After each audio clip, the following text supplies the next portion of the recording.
Hey guys, it's the Geek down here, and today we're going to be discussing 5 pivotal moves the Spurs can make in this upcoming draft to get them on the right path for this upcoming season, so let's get into it. The Spurs are a very weird team, middle of the pack in a lot of stats, but top 2 in assists, and high when it comes to pace stats.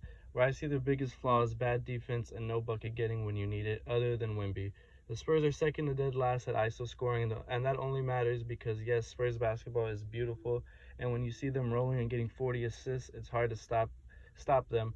But in late game situations, when defenses clamp up and they need a bucket, there's really no one no one that can do it on an elite level. So let's talk about how we can fix these issues through the draft. Number 1, trading up and drafting Zach Richardson. People really downplay this draft, but in all honesty, I don't think it's as bad. Not to mention this league has gotten more skilled over the years, and I believe the days of horrible one-dimensional players are over. In the sense of superstar potential, in most of these players, I don't think that's this draft's strong suit, but the draft does give teams key role players.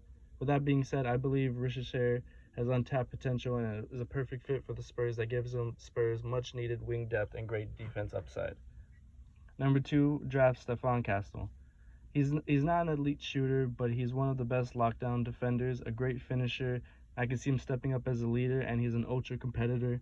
Stephon Castle plays the game with an inherent situational awareness. If Castle lands on the Spurs with Coach Pop to help boost his strengths and improve on his weaknesses, he, along with Sohan and Wemby, can make for a devastating defensive team.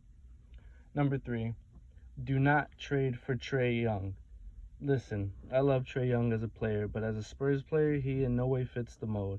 As dynamic as Trae Young and Wemby could be, literally an insane pairing, in my opinion, solves nothing. The Spurs would potentially need to send a player like Keldon Johnson and 3 picks for Trae, leaving the Spurs with no depth and a potential chance of Cooper Flag next year, not to mention. I don't see Trae staying in San Antonio, so to know the Spurs would give up all that for 2 years of a mediocre team with insane highlights, I'd pass on that. Number 4, draft Rob Dillingham. Rob Dillingham has opened up about how much he would love to play with Wemby, and from interviews and reports, he's a very leveled guy, which is great for anyone who wants to play in San Antonio. Besides that, I believe he can provide a poor man's Trae Young and Wemby with a somewhat high potential playmaking ability and a promising shot creator when the Spurs are desperate for. Whether he's starting or coming off the bench, Rob can definitely fit in with the Spurs' future. Number 5, trade for Darius Garland. I would really love to see who the Spurs pick in the draft, but the reports about Darius Garland getting traded to the Spurs is intriguing. He has been a great player this far into his young career, and with Donovan Mitchell sharing the backcourt with him, it brought down his touches a little bit, but I feel the Spurs can really unlock his full potential, especially with someone like Wemby.